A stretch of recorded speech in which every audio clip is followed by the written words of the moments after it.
arkandan valiz gelecek mi ya? Hocam benim yer mi? Sadece önüne kalmak için şu tekerlek raya gelsin. Biraz sağlam tutun. Yardım edin bana. Buraya.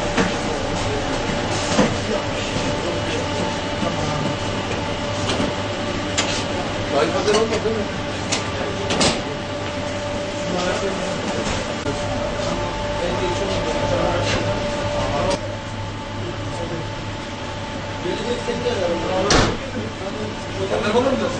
Kaç kişisiniz?